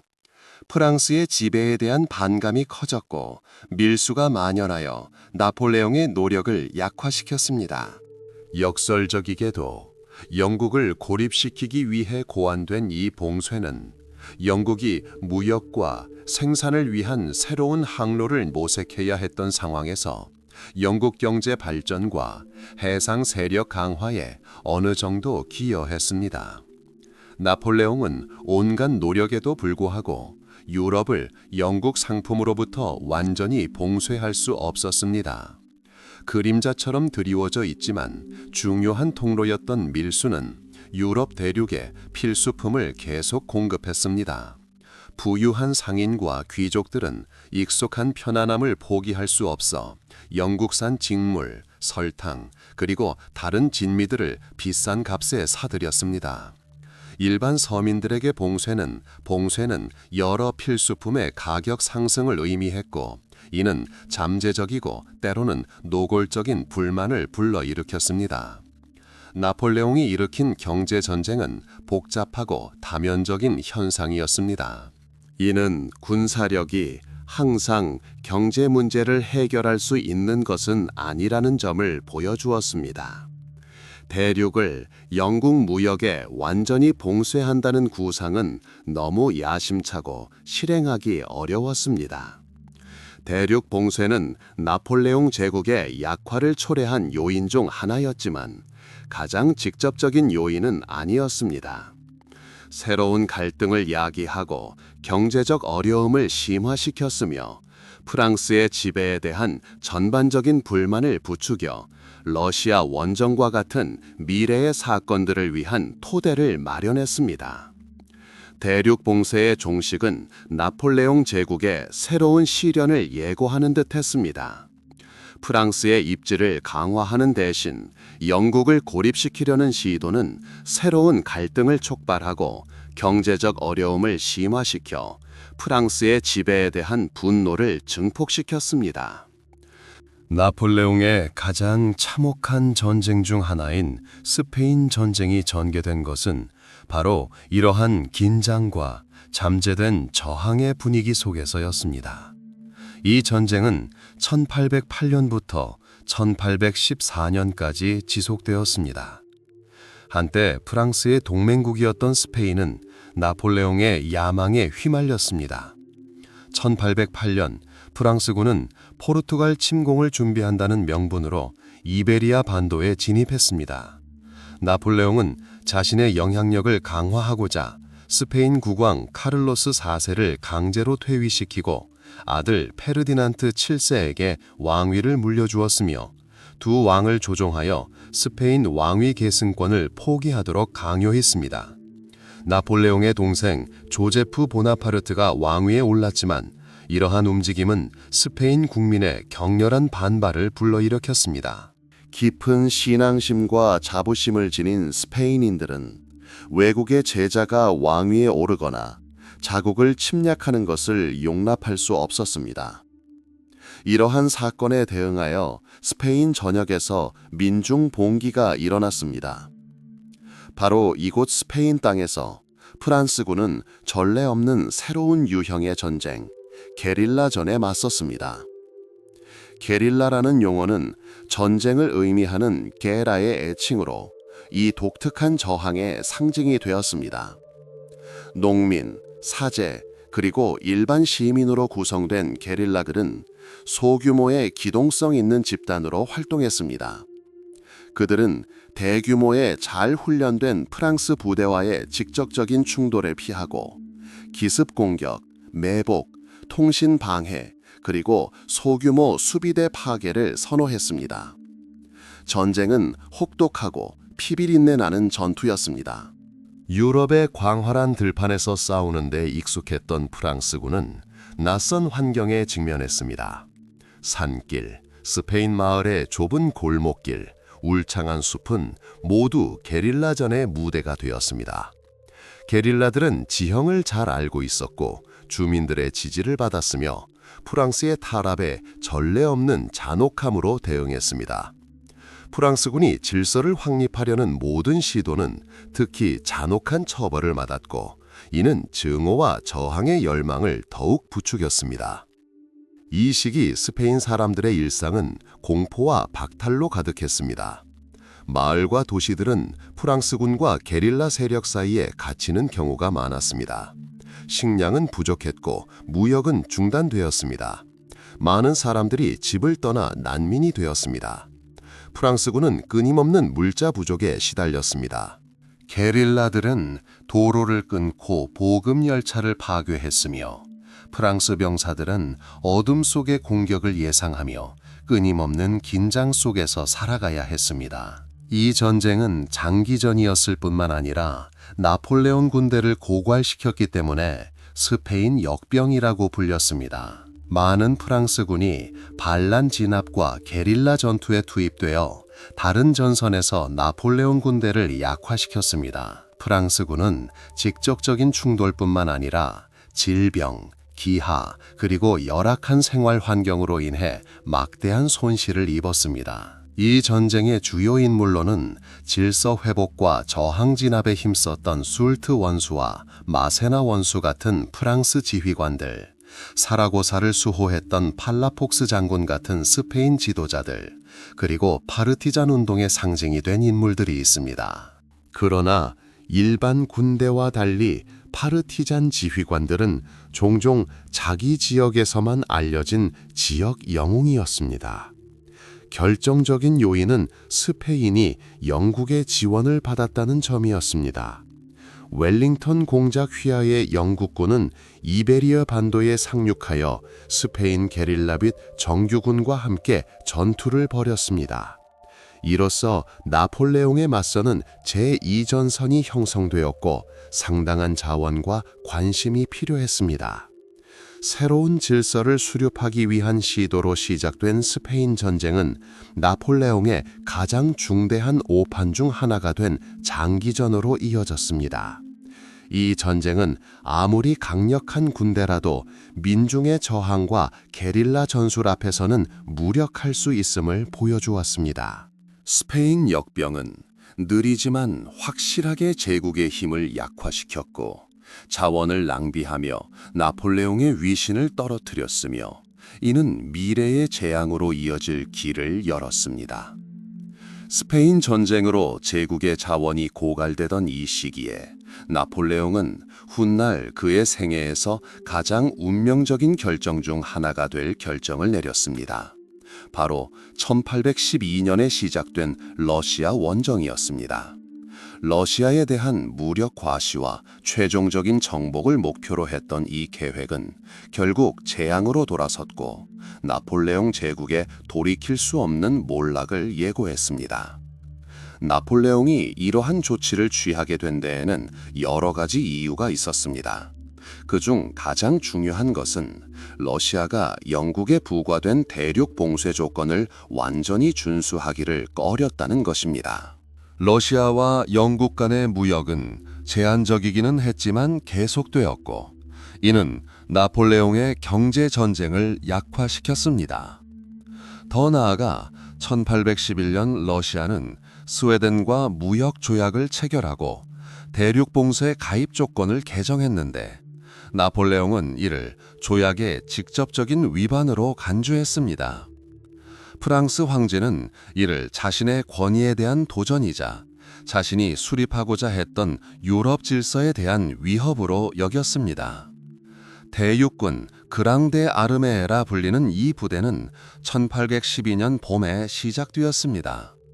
60만 명이 넘는 병력이 집결한 그야말로 장대한 규모의 부대였습니다. 프랑스인, 폴란드인, 이탈리아인, 독일인, 오스트리아인, 스페인인, 네덜란드인 등 유럽의 다양한 민족을 대표하는 사람들이 참여했습니다. 이러한 다국적 구성은 나폴레온 군대의 특징이었지만 이번에는 숨겨진 위험도 안고 있었습니다. 모든 병사들의 동기가 동일하지는 않았고 언어 장벽은 의사소통을 어렵게 만드는 경우가 많았습니다. 1812년 6월 중순 대육군은 러시아 제국의 국경인 네만강을 건넜습니다. 나폴레옹의 당초 계획은 러시아 황제 알렉산드르 1세가 프랑스의 조건으로 신속하고 단호한 공세를 펼치는 것이었습니다. 그러나 바클라이드 톨리 장군과 후에 쿠투조프 공이 이끈 러시아 사령부는 결정적인 전투를 피하는 전술을 택했습니다. 러시아군은 후퇴하며 적의 병참선을 확장하고 약화시켰습니다. 대군이 러시아 깊숙이 진격할수록 병사들의 생활 여건은 점점 더 열악해졌습니다. 러시아의 여름은 무더위로 찌는 듯했고 비포장도로는 날씨에 따라 먼지투성이 또는 진흙탕길로 변했습니다. 먼 거리와 열악한 기반시설로 인해 식량은 신속하게 수송되지 못하고 부족해지기 시작했습니다. 병사들은 굶주림과 갈증, 그리고 이질과 발진 티푸스 같은 질병에 시달렸습니다. 행군 중 일상생활은 고된 노동으로 가득했습니다. 아침 해가 뜨자마자 병사들은 이미 이동을 시작했습니다. 저녁에 야영지를 차리는 것은 특히 물과 불을 피울 연료를 구해야 하는 어려운 작업이었습니다. 식량은 주로 크래커, 소금에 절인 고기, 그리고 곡물이 있을 경우 얼마 안 되는 죽 정도였습니다. 신속하고 승리하는 원정에 익숙했던 나폴레옹은 전례 없는 저항에 부딪혔습니다. 러시아 농민들은 땅이 황폐해진 것을 보고 숲으로 후퇴하여 귀중한 모든 것을 가져가고 가져갈 수 없는 것은 불태웠습니다. 이로 인해 프랑스군은 식량을 현지에서 조달할 수 없게 되었습니다. 스페인 전투만큼 규모가 크지는 않았지만 게릴라전 또한 기세를 얻기 시작했습니다. 결정적인 순간은 1812년 9월 초에 벌어진 보로디노 전투였습니다. 이 전투는 당시 가장 피비린내 나는 전투 중 하나였습니다. 프랑스군은 큰 손실을 입었지만 전장을 점령함으로써 전술적 승리를 거두었습니다. 그러나 러시아군은 후퇴하고 있었지만 전투력을 유지했습니다.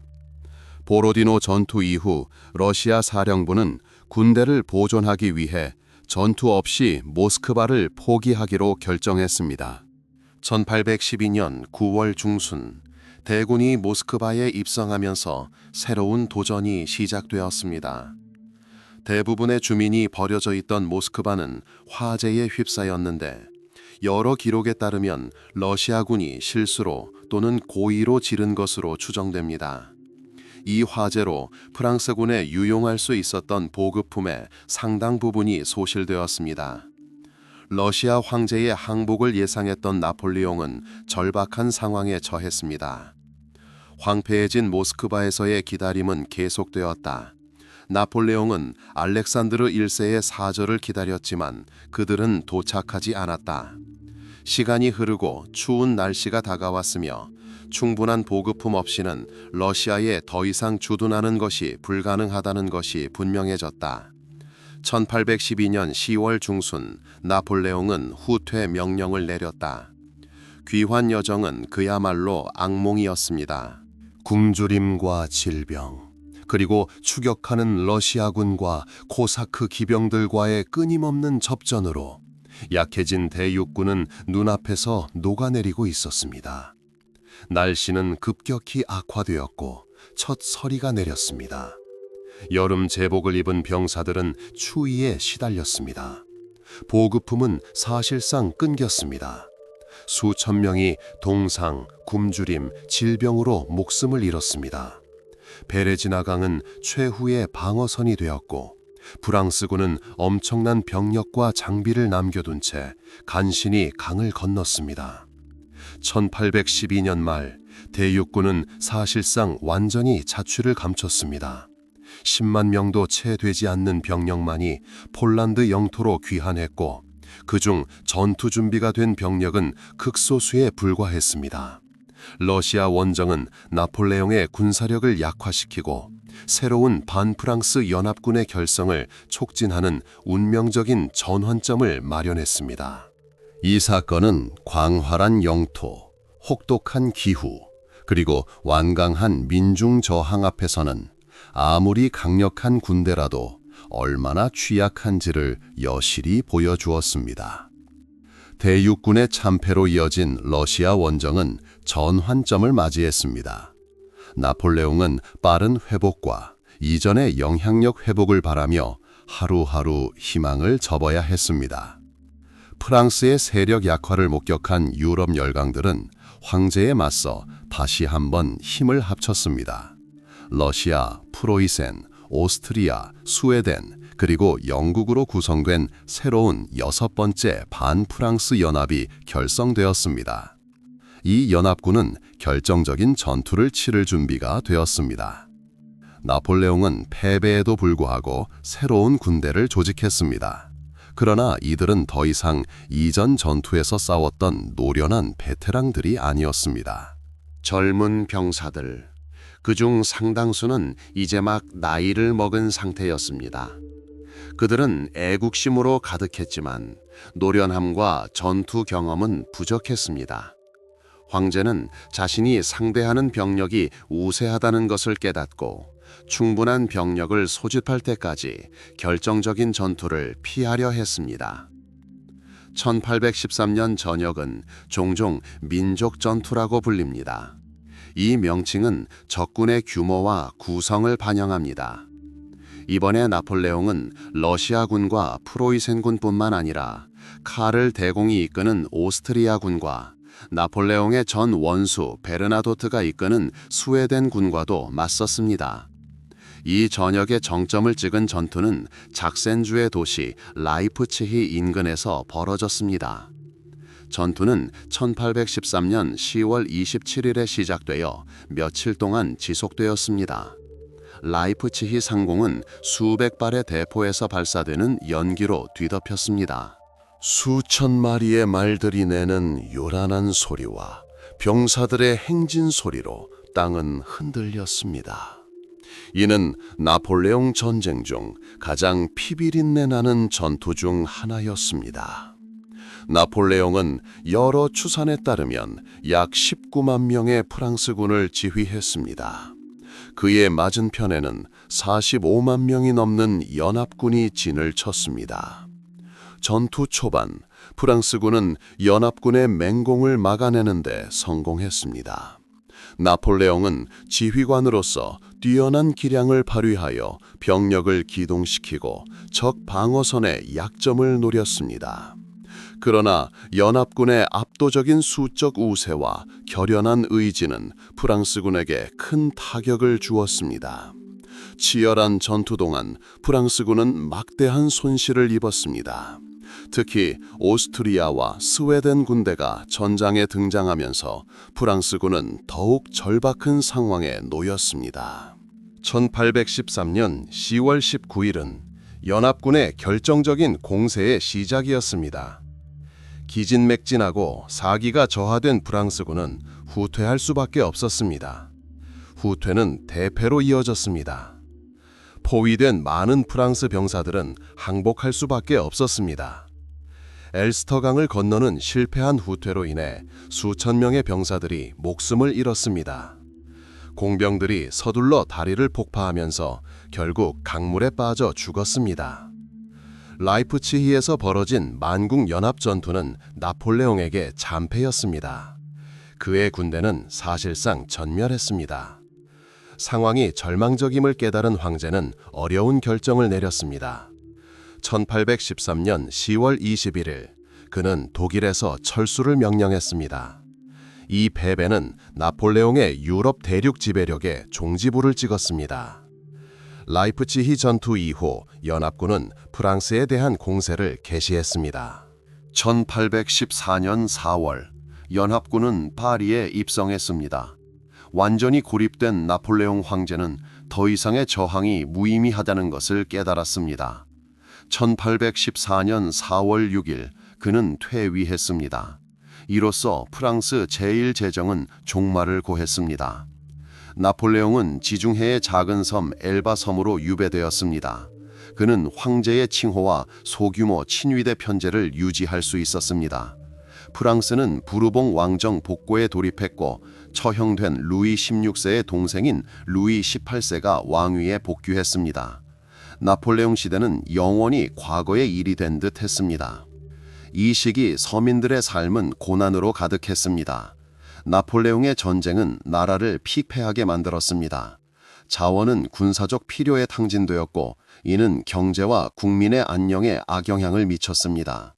많은 가족들이 전장에서 가장을 잃었습니다.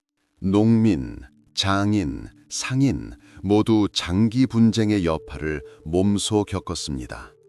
일상생활은 자신과 사랑하는 사람들을 위해 식량과 보금자리를 마련하는 생존에 집중되었습니다. 군사행동과 정치적 변화에 대한 소식은 종종 왜곡되어 늦게 전해졌습니다.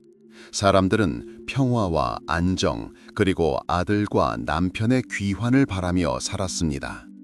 라이프치히에서의 패배와 나폴레옹의 퇴위 이후 유럽은 정치적 지형을 재편하기 시작했습니다. 1814년 9월에 시작된 빈회의는 모든 유럽 국가의 대표들을 모아 새로운 질서를 정의했습니다. 주요 목표는 세력 균형을 회복하고 미래의 갈등을 방지하는 것이었습니다. 회의는 외교적 음모, 무도회, 그리고 갈라 리셉션으로 가득 찬 분위기였습니다. 오스트리아, 러시아, 프로이센, 그리고 영국 등 주요 강대국의 대표들은 의사결정 과정에서 핵심적인 역할을 했습니다. 그들은 나폴레옹 전쟁 이전의 국경을 회복하고 합법적인 군주제를 복원하고자 했습니다. 그러나 과거로의 회귀를 바라는 이러한 열망에도 불구하고 프랑스 혁명으로 시작되어 나폴레옹이 이어받은 변화의 시대는 이미 유럽을 돌이킬 수 없을 정도로 변화시켰습니다. 이 시기에 등장한 민족주의와 자유주의 원칙은 복원된 군주제 아래에서 다시금 폭발할 태세를 갖추고 있었습니다. 엘바섬에 머물던 나폴레옹은 희망을 잃지 않았습니다. 그는 프랑스와 유럽의 상황을 예의주시했습니다. 부르봉 왕조의 복구에 대한 불만과 새 국왕과 정부의 인기 저하에 대한 소문이 그의 귀에 들어왔습니다. 불의에 대한 인식과 잃어버린 권력을 되찾고자 하는 갈망이 그의 결의에 불을 지폈습니다. 빈 회의가 계속 진행되는 동안 나폴레옹은 최후의 절박한 움직임을 준비했습니다. 나폴레옹 보나파르트가 유배 중이던 엘바 섬에서는 격동의 유럽과는 다른 시간이 흘렀습니다. 성찰의 시간이었지만 망각의 시간은 아니었습니다. 산들바람처럼 퍼져나가는 소문들은 유럽 대륙에서 벌어지는 사건들의 메아리였습니다. 1814년 9월에 시작된 빈 회의는 모든 유럽 국가의 대표들을 한자리에 모았습니다. 회의의 목표는 오랜 나폴레옹 전쟁 이후 세력 균형을 회복하고 새로운 정치 질서를 확립하는 것이었습니다. 빈에는 외교적 음모, 무도회, 그리고 화려한 만찬이 펼쳐졌습니다. 오스트리아, 러시아, 프로이센, 그리고 영국 등 주요 강대국의 대표들이 의사결정에 핵심적인 역할을 했습니다. 그들은 나폴레옹 정복 이전 국가로의 국경 복원과 합법적인 군주제 회복을 추구했습니다. 그러나 과거로의 회귀를 바라는 이러한 열망에도 불구하고 프랑스 혁명으로 시작되어 나폴레옹이 이어받은 변화의 시대는 이미 유럽을 돌이킬 수 없을 정도로 변화시켰습니다. 이 시기에 등장한 민족주의와 자유주의 원칙들은 회복된 군주제 아래에서 여전히 불타오르며 다시금 폭발할 태세를 갖추고 있었습니다. 엘바 섬에 머물던 나폴레옹은 희망을 잃지 않았습니다. 그는 프랑스와 유럽의 상황을 예의주시했습니다. 부르봉 왕조의 복고와 새 국왕 루이 18세와 그의 정부의 인기 저하에 대한 불만이 그의 귀에 들어왔습니다. 불의에 대한 인식과 잃어버린 권력을 되찾고자 하는 갈망이 그의 결의를 더욱 굳건하게 만들었습니다. 빈 회의가 계속 진행되는 동안 나폴레옹은 최후의 절박한 움직임을 준비했습니다. 1815년 2월, 겨울이 봄으로 바뀌기 시작하자 나폴레옹은 비밀리에 엘바 섬을 떠났습니다. 그는 여러 척의 배로 구성된 소규모 함대를 이끌고 프랑스 남부 후앙만에 상륙했습니다. 이것이 그의 유명한 백일천하의 시작이었습니다. 옛 질서의 부활에 지치고 부르봉 왕가의 정책에 불만을 품은 프랑스 국민들은 전 황제를 열렬히 환영했습니다. 그를 체포하기 위해 파견된 병사들은 그의 편으로 돌아섰습니다. 해산되었던 군대는 그를 중심으로 결집하기 시작했습니다. 후안에서 파리까지는 나폴레옹의 여정은 개선 행진이었습니다. 그는 마을과 도시들을 지나며 곳곳에서 영웅으로 환영받았습니다. 그는 권력을 되찾기 위해 피 한 방울 흘리지 않았습니다.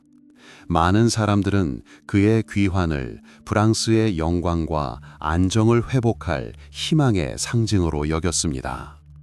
나폴레옹이 파리에 도착하자 루이 18세는 수도를 떠났습니다.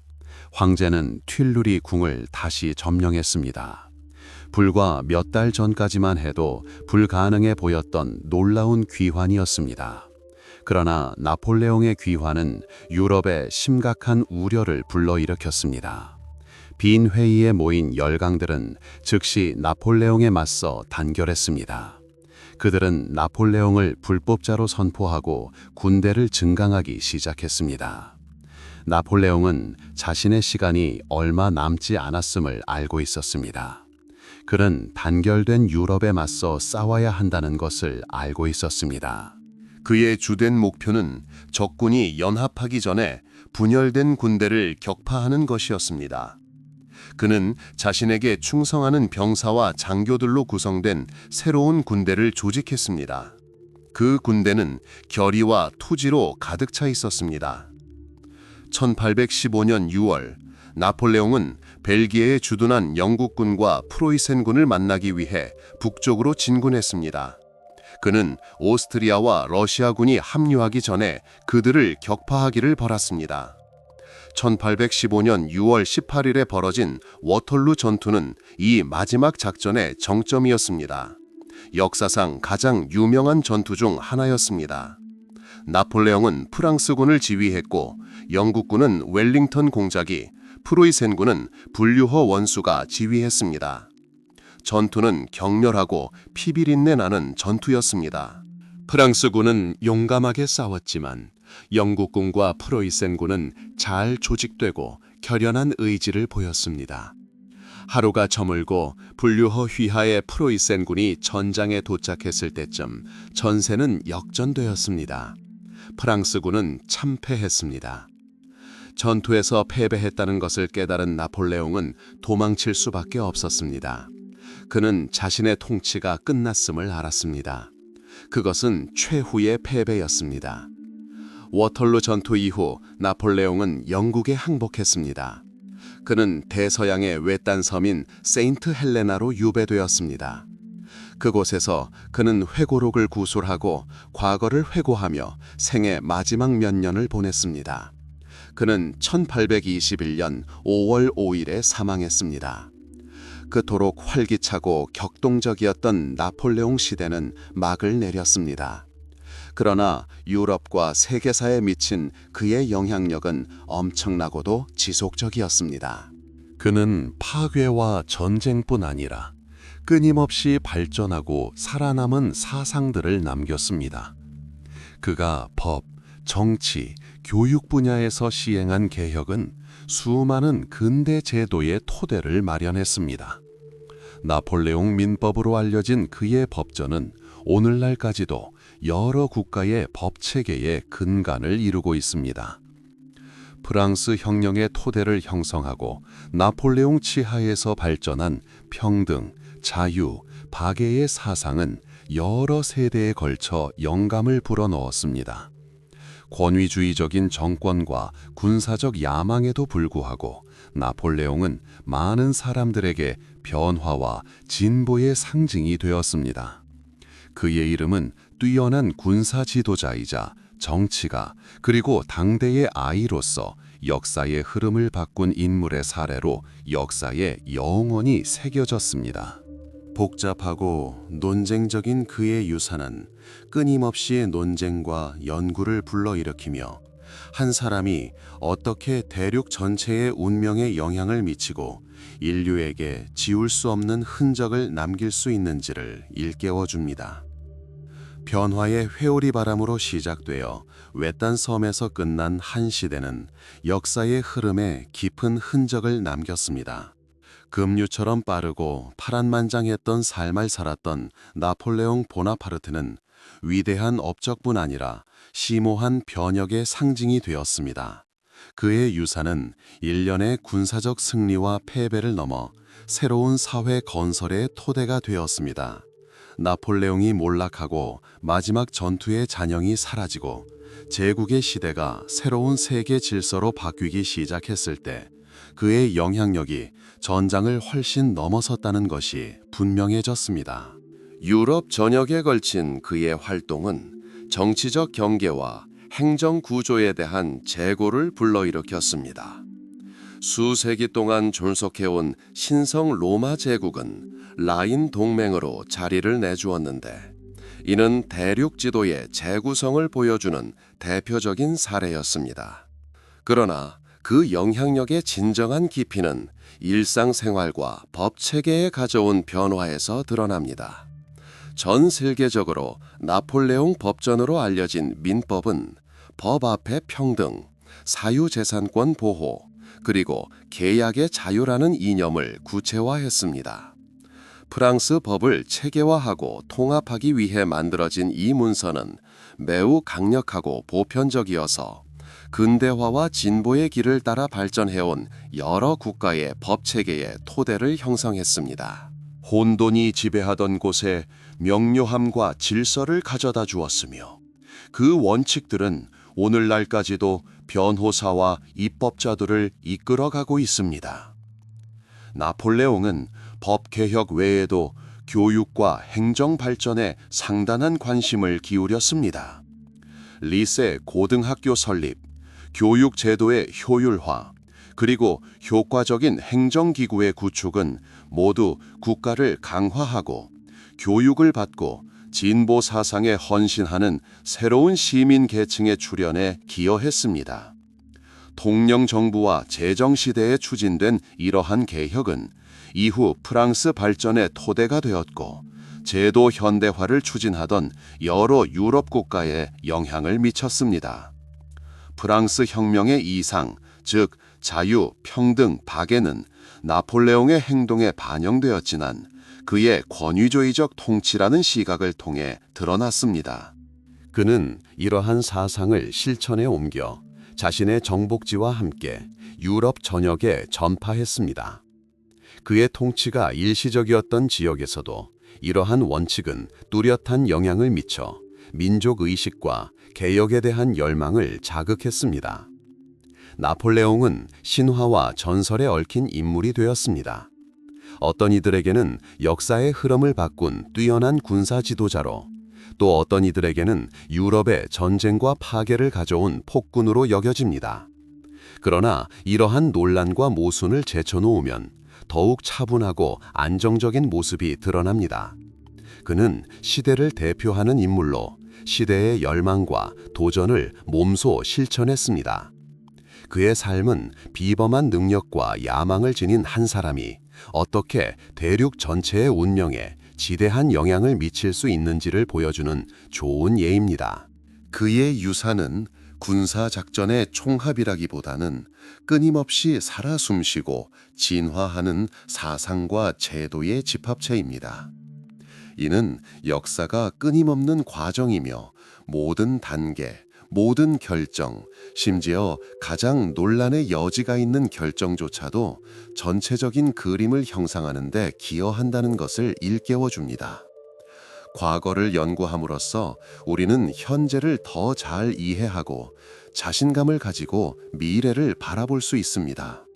코르시카 청년에서 프랑스 황제에 이르기까지 나폴레옹의 여정은 극적인 우여곡절로 가득했지만 권력의 정점이 아닌 고독과 성찰로 끝났습니다.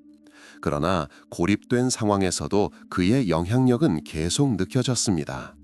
그의 규범, 행정개혁, 계몽주의 사상 확산에 기여한 그의 역할, 이 모든 것이 오늘날 우리가 현대라고 부르는 세계의 일부가 되었습니다. 활기차고 격동적이었던 나폴레옹 시대는 막을 내렸습니다. 하지만 유럽과 세계사에 미친 그의 영향력은 엄청나고도 지속적이었습니다. 그는 파괴와 전쟁뿐 아니라 끊임없이 계승되고 발전하는 사상들을 남겼습니다. 그가 법, 정치, 교육 분야에서 시행한 개혁은 수많은 현대 제도의 토대를 형성했습니다. 나폴레옹 민법으로 알려진 그의 법전은 오늘날까지도 여러 국가의 법체계의 근간을 이루고 있습니다. 프랑스 혁명의 토대를 형성하고 나폴레옹 지하에서 발전한 평등, 자유, 박애의 이념은 여러 세대에 걸쳐 영감을 불어넣었습니다. 권위주의적인 정권과 군사적 야망에도 불구하고 나폴레옹은 많은 사람들에게 변화와 진보의 상징이 되었습니다. 그의 이름은 뛰어난 군사 지도자이자 정치가, 그리고 당대의 아이로서 역사의 흐름을 바꾼 인물의 사례로 역사에 영원히 새겨졌습니다. 복잡하고 논란의 여지가 있는 그의 유산은 끊임없이 논쟁과 연구를 불러일으키며 한 사람이 어떻게 대륙 전체의 운명에 영향을 미치고 인류에게 지울 수 없는 흔적을 남길 수 있는지를 일깨워줍니다. 혁명적 격변에서 제국의 위대함과 그 이후의 쇠퇴까지 긴 여정을 걸어온 지금, 잠시 멈춰서서 평온함을 느끼는 것이 중요합니다. 역사는 거대한 강물처럼 과거의 기억을 싣고 앞으로 흘러갑니다. 이 강에서 가장 눈부시고 영향력 있는 인물 중 한 명인 나폴레옹 보나파르트는 지울 수 없는 흔적을 남겼습니다. 그의 업적, 야망, 천재성, 이 모든 것이 우리 모두의 과거가 되어 현재를 형성하고 있습니다. 나폴레옹 시대는 심오한 변화의 시대였다고 확신할 수 있습니다. 그의 법, 행정, 교육 개혁은 수많은 근대 제도의 토대를 마련했습니다. 민법전, 즉 나폴레옹 법전은 여러 국가의 입법 모델이 되었으며 법 앞에 평등과 개인 권리 보호의 원칙을 담고 있었습니다. 프랑스 혁명이라는 시련 속에서 탄생한 이러한 사상들은 그의 업적을 통해 더욱 발전하고 확산되었습니다. 그의 영향력은 프랑스를 넘어 훨씬 더 멀리까지 뻗어 있었습니다. 유럽 지도의 재구성, 라인 동맹의 창설, 그리고 신성 로마 제국의 해체는 모두 그의 전략적 결정의 결과였습니다. 그의 통치가 일시적이었던 지역에서도 그는 근대화와 진보를 촉진하는 새로운 행정 구조와 법률을 제정하며 자신의 족적을 남겼습니다. 나폴레옹은 뛰어난 지성과 강한 의지를 가진 한 사람이 어떻게 역사의 흐름을 바꿀 수 있는지 보여주었습니다. 그는 시대의 산물이었지만 자신의 사상과 야망을 불어넣어 시대를 형성했습니다. 그의 유산은 단순한 건축 기념물이나 군사 회고록이 아니라 과거와 현재를 연결하는 보이지 않는 실입니다.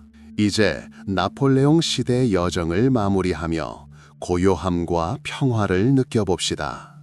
역사는 현명한 스승처럼 세상을 더 잘 이해하는 데 도움이 되는 교훈을 가르쳐 줍니다.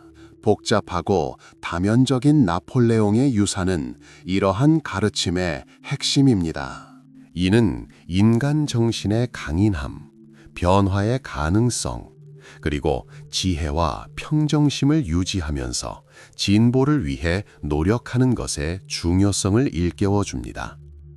이 이야기가 여러분에게 영감과 평화의 원천이 되기를 바랍니다. 가장 격동적인 시대에도 질서, 이성, 그리고 창의성을 위한 여지는 항상 존재한다는 것을 일깨워 줍니다.